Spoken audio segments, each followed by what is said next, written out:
Votre invité à présent dans la grande interview en direct sur Boursorama, c'est l'économiste Christian Saint-Etienne. Bonjour. Bonjour. Merci d'être avec nous sur Boursorama. Plein de sujets à voir. On va parler des programmes évidemment économiques dans le cadre de ces législatives. Juste quand on a le Rassemblement national et le nouveau Front populaire qui répètent en boucle que le président Macron a alourdi de 1 000 milliards d'euros la dette depuis 2017. Factuellement, c'est juste ou c'est faux, c'est 1 000 milliards depuis 2017? Oui, c'est juste. Dont 200 ou 300 depuis 2022 aussi. Oui, et tout ça, c'est juste. Si vous prenez factuellement le déficit en euros, pour les années 22, 23, 24, on tourne à 140 milliards d'euros en moyenne par an. Donc vous ajoutez en 3 ans 420 milliards. Ouais.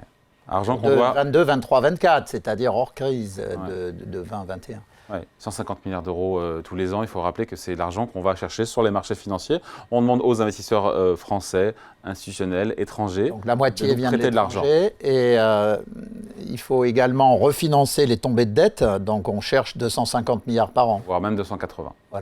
Voilà. Parce que les dettes, quand elles arrivent à échéance, les obligations elles sont remboursées. Et donc l'État doit se réendetter. Comme on est en déficit, Exactement. Il faut se réendetter. Donc c'est vrai. Et quand le nouveau Front populaire parle d'échec flagrant de la politique de l'offre menée par Emmanuel Macron, factuellement, est-ce que c'est vrai ou est-ce que c'est faux? C'est faux. L'offre, c'est le soutien aux entreprises, la compétitivité. C'est faux de le dire comme ça, mais il faut être plus subtil. La politique de l'offre de Macron a été un succès en matière d'emploi. On peut presque résumer Macron à 1 000 milliards de dettes de plus et à 1 million d'emplois de plus.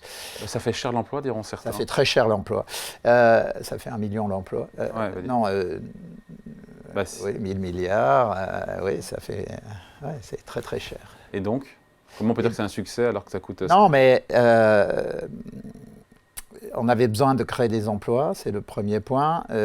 D'ailleurs, l'emploi, le chômage n'est plus du tout un sujet de préoccupation. Pendant des années, dans toutes les campagnes électorales, c'était le chômage, le chômage. Aujourd'hui, je ne sais pas, quand on regarde au rang des priorités, c'est tout en bas. La sécurité, c'est l'immigration, c'est... Le pouvoir d'achat, c'est la dette, voilà. La transition écologique, mais ce n'est plus le chômage. Alors...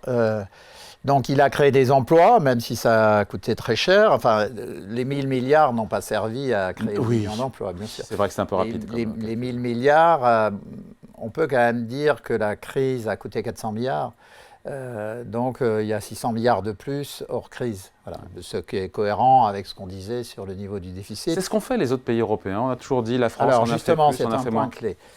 Quand j'ai fait une étude là-dessus, quand on regarde l'évolution de la dépense publique et on regarde le niveau de dépense publique en 2024 par rapport à la moyenne 2015-2019, c'est-à-dire avant les années Covid, le niveau de dépense publique en France cette année est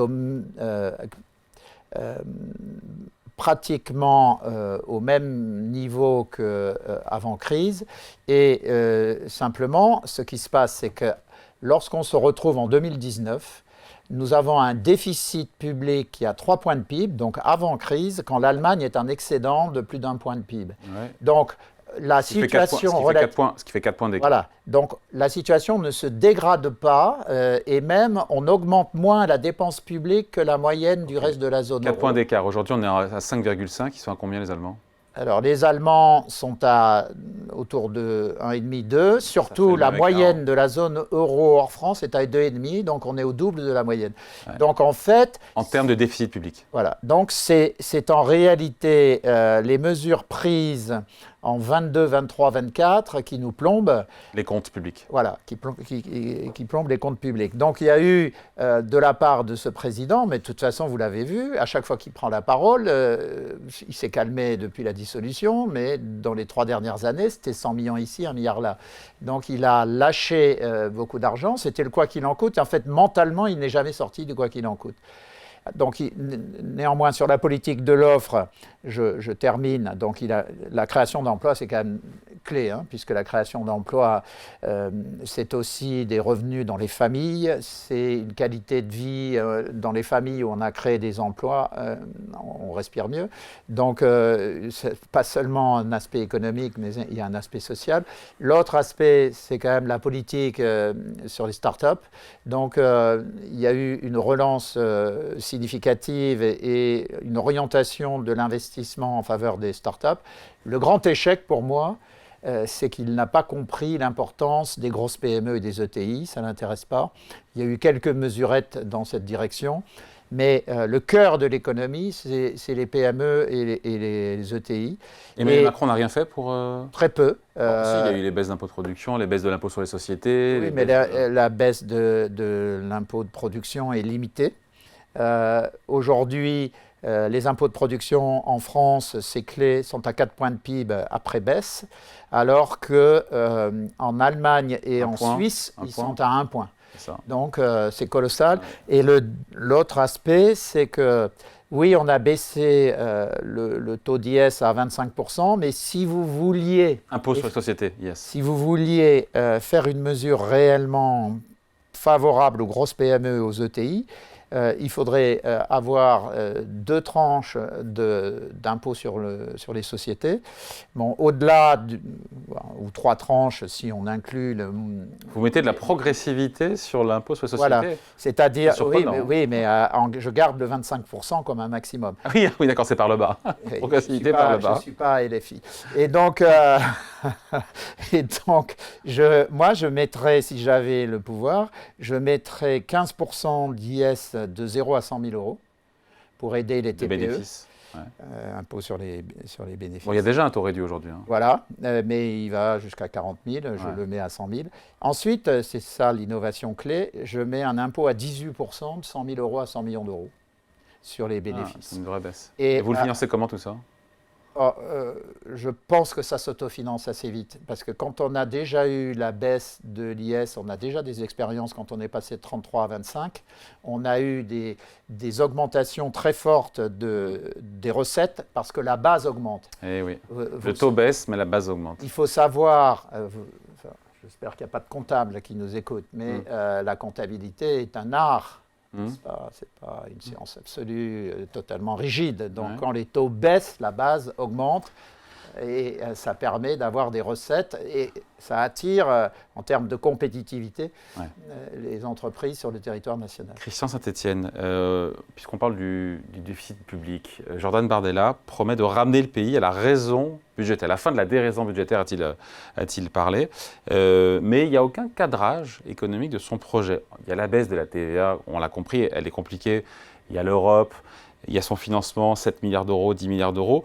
Mais en dehors de ça, aucune mesure n'est économique, n'est datée, évaluée, financée. Est-ce qu'on se dit que c'est quand même sérieux ou pas à 3 jours du premier tour ? Alors, une question clé. De manière totalement apolitique. Oui, j'ai besoin de 2 minutes pour vous répondre. Je fais beaucoup d'interviews sur ce sujet. De ce fait, je dirais presque que je travaille et je dors sur ces programmes. Quand je regarde les 2 programmes extrêmes, bon, LFI, pour moi, je rappelle, je suis désolé, ça va ébouriffer et choquer un certain nombre de personnes, mais j'ai été formé dans le monde anglo-saxon. J'ai un master de la LIC, un master d'économie et mathématiques de Carnegie Mellon, un doctorat d'État de Paris, et j'ai été formé au FMI. Donc, je suis désolé, je vais vous dire ce que je pense. Le programme de LFI, c'est un programme 1981, économie fermée, dans laquelle la France a encore une industrie puissante à 25 points de PIB et où le commerce international est à la marge. On importe du pétrole et on exporte quelques produits, mais c'est secondaire. Alors on n'est plus du tout dans le contexte. Et justement, on n'est plus dans une économie fermée. Point par point, reprenez. Alors donc je disais, ce programme, il est économie fermée. En 1981, économie fermée, on est économie ultra ouverte. Ouais. On avait une industrie puissante, on est désindustrialisé. 25% du on PIB, est passé, on est à 10 aujourd'hui. Voilà, même 9,5. Donc, économie fermée à économie ouverte, économie industrielle à économie désindustrialisée et économie financiarisée aujourd'hui, alors qu'elle l'était très peu en 81, on sortait d'autant plus, mon Dieu, en 81-83, oui. Le carnet d'échange, vous n'étiez pas né, David. Si, mais rappelez-vous, le carnet d'échange, les gens ne pouvaient pas sortir d'argent de France. On pouvait faire le carnet d'échange en 81. Il n'y a plus de carnet de change aujourd'hui. Donc, le carnet de change, pour ceux qui ne savent pas, c'était on vous autorisait à sortir 500 francs par voyage, c'est-à-dire 100 € d'aujourd'hui, pour faire simple. Donc, il fallait une autorisation aujourd'hui. Il fallait une autorisation, il fallait une déclaration, il fallait des papiers, enfin c'est dingue. Donc, le programme LFI d'aujourd'hui, il est comme si on était en 81. Alors, je l'ai bien regardé, ce programme. J'ai regardé à la fois les... Je vous ai interrogé d'abord sur le RN et vous me répondez d'abord sur LFI. Mais non, mais je vais venir au RN. Donc, je vais vous dire des choses aussi ébouriffantes sur le RN. Donc, sur LFI, c'est un programme conceptuellement daté. Et l'autre point sur ce programme, c'est que j'ai regardé les estimations de Valérie Rabault, j'ai regardé les autres estimations, je rappelle que ce sont des gens de l'intérieur de ce programme. Mon estimation personnelle, c'est que ce programme engage 150 à 180 milliards d'euros de dépenses supplémentaires, qui ne sont financées qu'à hauteur de 60 milliards et qui ne sont financées que par une augmentation massive de la fiscalité sur les travailleurs les plus qualifiés et les plus mobiles. Parce que quand vous tapez sur le 10% de revenus le plus élevé, un tiers de ceux-là, ils sont très mobiles, ils peuvent aller bosser ailleurs. Nous sommes dans une révolution de l'économie, une révolution du numérique. Aujourd'hui, un type qui est bon en data mining, il vaut 200 000 $ sur le marché, il peut aller à Londres demain matin, il gagnera 30% de plus. Vous allez lui dire que c'est un sale type qui va être, parce qu'il gagne plus que 4 000 €, le mec se barre. Donc on est dans un programme, moi je vous donne mon intime conviction d'économiste passé au FMI. Si vous mettez économiste libéral, faut voilà, libéral, républicain, français, centre-droit, tranquille. J'ai bossé beaucoup avec le MoDem, François Bayrou. Je suis à l'origine du programme de 2007 avec Jean-Pierre Levade et Charles de Courson. J'avais fait la partie pro-entreprise. Donc, d'ailleurs, juste sur ce point, si vous appliquez le programme LFI, dans un premier temps, sous 6 mois, sous 6 à 9 mois, c'est un doublement du déficit extérieur. Et au bout de 18 mois à 2 ans, c'est 1 million d'emplois supprimés. Parce que vous avez un effondrement du système. Ils vous diront à gauche que vous jouez à faire peur. Hein. Non, non, je ne joue pas à faire peur. Je dis les gens regardent. Parce que s'ils veulent pas, les gens ne veulent pas avoir peur, ils peuvent voter Macron, hein, ils se feront plaisir. Ce n'est pas le sujet. Donc, sachant qu'avec Macron, on continuera la crise sociale et politique que nous avons aujourd'hui. Mais néanmoins, si on regarde maintenant... C'est vraiment un repoussoir, le programme économique. Non, mais c'est pas... Pour les chefs d'entreprise, parce que j'écoutais le banquier d'affaires Mathieu Pigasse. Il disait, en cas de victoire du Nouveau Front Populaire, il n'y a pas de grande peur ou de crainte à avoir. Oui. Alors, un banquier d'affaires. Hein. Oui, il est totalement déconnecté, totalement idéologisé et néanmoins ayant un niveau de vie qui ne correspond pas à ce que ça bouche. Il sera le premier à payer. Hein. Oui, il sera le premier à payer. Mais c'est très bien. Vous avez Strauss-Kahn aussi qui a appelé à voter LFI. Le sujet, c'est que le Nouveau Front Populaire est dominé par LFI et que le premier acte de Nouveau Front Populaire dirigé par LFI... Je veux bien un verre d'eau. Oui, on va vous apporter un petit verre d'eau. Mais si vous faites ça, le premier acte politique, ça a été de transformer Glucksmann en serpillière. Ouais. Moi, Glucksmann, j'avais aucun problème. On pouvait voter Glucksmann. Le problème, c'est de voter pour LFI sans évoquer l'autre aspect qui est que les positions internationales de LFI. Alors maintenant, j'en viens au programme du RN. Juste avant le programme du RN, c'est l'occasion de vous donner un petit verre d'eau. Merci Laurie. Merci. Pour finir, sur le Nouveau Front Populaire, oui, sur le triplement de l'impôt sur la fortune. Triplement de l'ISF, un retour de l'ISF, triplement avec, ils appellent ça une composante climatique. On peut vraiment tripler sans trop de vous pouvez voter une loi pour le faire. Sauf que la base se barre.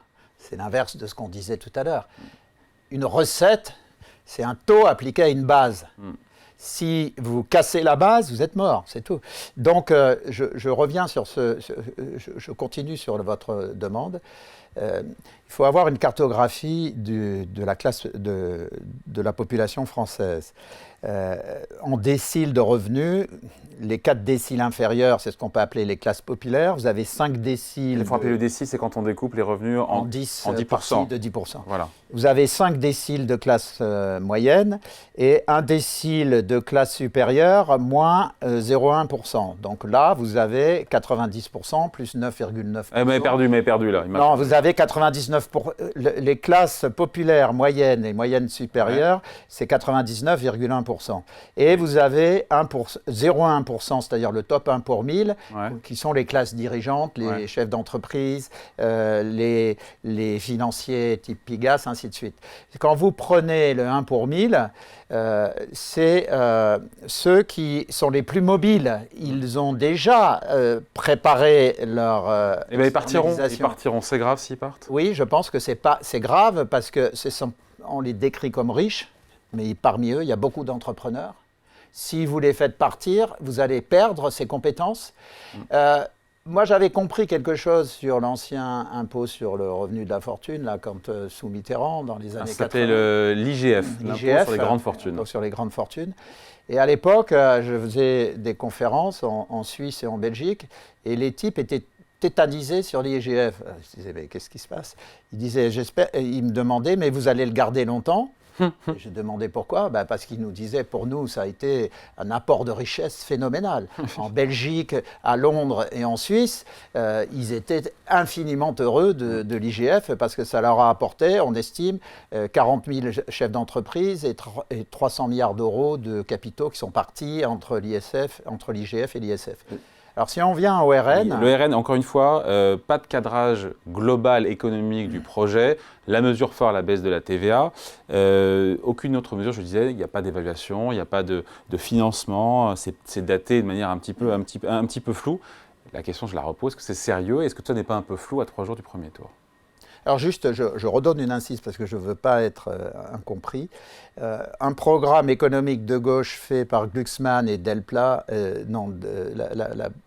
la présidente de Toulouse, enfin de la région autour de Toulouse, ça serait un programme à regarder. Mais là, les commentaires que j'ai faits, c'était un programme conduit par LFI. Maintenant, on vient au RN.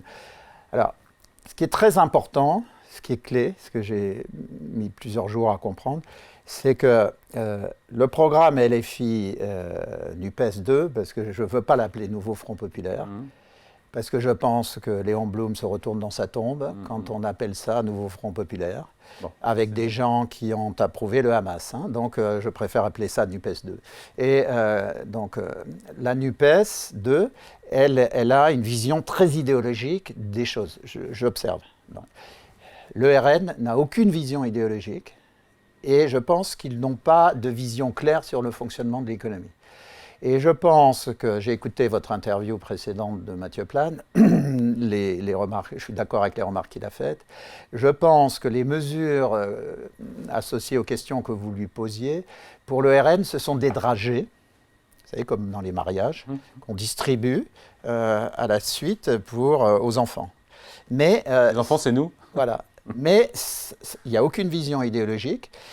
Et ce qui est très significatif et très intéressant... C'est bien ou c'est pas bien d'ailleurs? Non, mais justement, c'est que Bardella, depuis 15 jours, a restreint la distribution de dragées. Ce qui veut dire qu'en fait, je pense que le RN, sur le plan économique, après le volet préférence nationale, chacun en pense ce qu'il veut. Je pense que c'est stupide à titre personnel. Parce que même si vous voulez réduire l'immigration, vous n'avez pas besoin de la préférence nationale. Mais sur le domaine économique, je pense que c'est un ultra pragmatique. Et ce qui a été peu perçu, parce que les rares mesures qui sont maintenues par Bardella, ce sont des mesures qu'on dirait aux États-Unis pro-business, puisqu'il a plein de mesures pour les PME et les ETI, même si je ne suis pas sûr qu'ils comprennent bien ce que sont les ETI, c'est-à-dire les très grosses PME. Je rappelle, les ETI, c'est que les ETI, elles ont une particularité, c'est qu'elles innovent et elles exportent beaucoup. Entreprises de taille intermédiaire. Voilà, c'est les boîtes entre 250 et 5000 salariés. Donc c'est en gros typiquement la boîte de 200 à 300 millions d'euros. Et une ETI qui se développe, elle se développe par l'innovation et l'exportation. Alors moi, je ne suis pas contre grandes entreprises, mais il faut savoir que les grandes entreprises optimisent leur compte de résultat en mettant les usines hors de France, alors que les ETI, elles ont leurs usines en France. Donc on voit d'ailleurs que s'ils avaient une vision économique précise, ils auraient construit un programme en disant voilà ce qu'on va faire pour les PME, les ETI, pour développer la réindustrialisation. Donc il n'y a pas de doctrine économique au RN. On se rassure en disant ça? Je ne sais pas si on peut se rassurer. Donc il ne vous inquiète pas plus que ça, ce programme économique? Ce qui m'inquiète, c'est que ça dépend trop des personnes. C'est-à-dire que c'est ce que pense Bardella qui va être au cœur des mesures. J'aurais aimé quand même avoir une base scientifique. Voilà. À la limite, je le regrette sur le programme LFI, parce qu'il y a une base idéologique très forte, mais au moins c'est structuré, on comprend ce qu'ils veulent faire. Et puis derrière, il faut dire ce qu'il y a. Il y a Thomas Piketty, il y a Julia Cagé. C'est pas seulement ça. Non, mais il y a beaucoup d'économistes, Esther Duflo, qui sont renommés. Hein. Oui, mais c'est pas seulement ça, parce que j'ai des doutes sur les économistes que vous évoquez, mais je pense qu'ils sont plus sociologues qu'économistes, c'est ça que je veux dire. Comme Marx était un très grand sociologue et un très mauvais économiste. Mais au moins, il y a une structure intellectuelle chez LFI. Bon, il n'y en a pas dans le programme économique de Bardella. Mais c'est en fait un ultra-pragmatique. Mais avec un ultra-pragmatique qui n'a pas une base programmatique, on ne peut pas anticiper vraiment les mesures. La seule chose qui ressort, c'est plutôt une attitude pro-business. Par ailleurs, ce qui est intéressant, entre guillemets, par rapport à ce que vous disiez dans la précédente interview, c'est que toutes les mesures qui coûtent cher ne pourront pas passer. Ouais. Donc c'est pour ça que je dis distribution de dragées. Lesquelles ne passeront pas donc? Baisse de la TVA sur les carburants? Sauf si c'est une baisse de TICPE. Alors la baisse de la TICPE, je pense qu'ils peuvent la faire en partie. Donc ils peuvent trouver 7 ou 8 milliards sur la TICPE. Je pense qu'il y a autre chose qui serait plus malin, mais bon. Qu'est-ce qui ne pourra pas être fait dans ce qui est proposé par le... Mais je termine sur l'énergie. Et je pense qu'en fait, il devrait... la TVA intermédiaire à 10, il devrait la monter à 12 et abaisser l'énergie à 12. Donc ça coûterait très peu et ça ferait un vrai cadeau non coûteux pour les finances publiques, en prix de l'énergie, ce qui est important pour les TPE et les consommateurs, les ménages. Ouais. Ça a beaucoup bougé en tout cas sur les mesures économiques. Mais ça bouge beaucoup. L'autre mesure qui ne passera pas et à laquelle je suis totalement opposé, ça n'a pas de sens, c'est pas seulement anticonstitutionnel, je ne sais pas d'où ça sort. C'est l'impôt. C'est pas payer d'impôt en dessous de 30 ans, donc il y a déjà eu la remarque. Moi j'ai été prof à Dauphine dans le DSS 203 où on recevait qui formaient des traders sur les marchés et j'avais des polytechniciens et des centraliens qui étaient dans mon master. Un centralien, un polytechnicien qui sort à 25 ans de ses formations, il arrive sur une table d'échange, s'il est très très bon, il peut gagner 500 000 balles, 500 000 euros. S'il est très très bon, il a des primes. Il ne va pas payer d'impôts? Mais ça n'a pas de sens. Donc, je préférerais qu'ils mettent effectivement, quitte à distribuer des dragées, finalement, la mesure baisse du taux de TVA à 12%, c'est-à-dire le taux de 10 qui passe à 12 pour tout le monde, mais on baisse particulièrement l'énergie, ça me semble pas idéal. Qu'est-ce qui reste de crédible alors, dans le sens applicable et financé dans le programme économique du RN? Alors, je pense que... applicable sans se heurter au Conseil constitutionnel, sans se heurter à l'Europe, et avec un peu de financement pour ne pas laisser filer le déficit. Alors je pense qu'il reste la mesure sur l'énergie, parce que d'une façon ou d'une autre, ils trouveront un moyen constitutionnel de le faire. Je pense qu'effectivement... Ça sera quelques centimes sur le prix de l'essence. Il ne faut pas s'attendre à ce que l'essence passe de 1,80 à 1,50, non? Oui, non, mais même si elle passe à 1,65, les gens seront contents. Quoi. Ouais. Donc ça se verra, à la pompe. Ça se verra. Le deuxième élément qui pourrait faire sens, d'après ce que je comprends, ils anticipent une relance de la construction. Or, là, il y a beaucoup de marge de possibilités de création d'emplois dans la relance du BTP. Mais là aussi, les mesures ne sont pas vraiment construites et financées. On voit bien qu'en fait, le programme RN a été fait par des amateurs, il n'y a pas de professionnels derrière. Donc, c'est la faiblesse du système. Et on voit en même temps que, pour moi, si vous voulez, je n'aurais rien d'autre à dire sur Bardella, c'est que les renoncements qu'il fait montrent du pragmatisme et une intelligence de la situation. Ça ne me rassure pas complètement, mais ça ne m'inquiète pas non plus. Bon. Sachant que, encore une fois, les mesures les plus coûteuses qu'il propose ne pourront pas passer et que donc, je pense que Bardella, c'est pas vraiment une aggravation du déficit public par rapport à la ligne posée par Macron avant la dissolution. Donc le top 3 des programmes économiques, vous faites quoi dans votre top 3 des programmes économiques? On n'a pas du tout parlé du programme présidentiel d'ailleurs. Alors le programme présidentiel, si vous voulez, je pense que de toute façon, le choix ne va pas se faire pour des raisons économiques. Oui. Parce que tout ce que j'ai dit sur le programme du PES2, tout le monde s'en fout, que le déficit extérieur double, tout le monde s'en fout, qu'à terme, ça conduise plus à une augmentation du chômage qu'à une baisse, tout le monde s'en fout, bon ou peut-être un peu moins. Mais les gens qui veulent voter à gauche, très à gauche, vont voter à gauche de toute façon. Et les gens qui veulent voter Front National, enfin Rassemblement National, vont voter Rassemblement National de toute façon. Alors le programme du centre, moi ce que j'ai beaucoup aimé, c'est une remarque de Le Maire il y a 48 heures, dans les dernières 48 heures, où il a dit, alors s'il fallait attendre la dissolution pour ça, c'est inquiétant, il a dit on aurait dû travailler plus sur l'immigration et l'insécurité. C'est un sujet absolument majeur. Et je pense, juste sur ce point, je pense que quand le Conseil constitutionnel a refusé les 35 articles des Républicains qui avaient été votés quand même par l'Assemblée nationale et le Sénat, c'est pas une paille. Je pense qu'ils ont mis les clous dans le cercueil de la majorité de Macron. Parce que, en fait, c'est sur ce point que les Français vont se décider. Mais si on regarde, si on laisse de côté immigration, sécurité, si on laisse de côté immigration, sécurité, le programme de Attal est un bon programme. Mais je trouve qu'il y a un travail insuffisant sur la réduction du déficit public. Et ceux qui auront le plus d'impact, on finit là-dessus, dernière question, le plus d'impact sur l'activité en France, sur les revenus, sur les impôts, sur les créations d'emplois, sur l'innovation, pour la sphère économique, le meilleur et le pire des programmes? Alors, pour l'innovation et l'emploi, je pense que c'est Attal.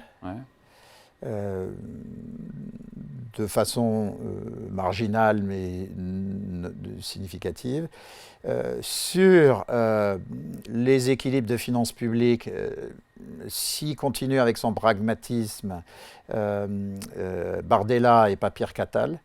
Et si on prend l'innovation uniquement, facialement, dans le programme LFI, il y a des mesures qui apparaissent significatives, mais ça suppose que les entreprises et les investisseurs suivent, ce qui ne sera pas le cas, puisqu'on leur dira qu'on va vous massacrer financièrement. Donc, je pense que sur le plan économique, les deux programmes qui se tiennent à peu près, c'est Attal et Bardella. Bardella, avec l'inquiétude que j'ai, c'est-à-dire que c'est un programme fondé sur des hommes et pas sur une structure mentale et un programme explicité. Et qui a beaucoup bougé. Et qui a beaucoup bougé. Et qui pourrait encore beaucoup bouger. Et donc, je pense qu'entre Attal et Bardella, les gens vont se décider pour des raisons non économiques. Allez, merci beaucoup. Entretien donc avec l'économiste Christian Saint-Etienne dans la grande interview en direct sur Boursorama. Merci à vous. Merci.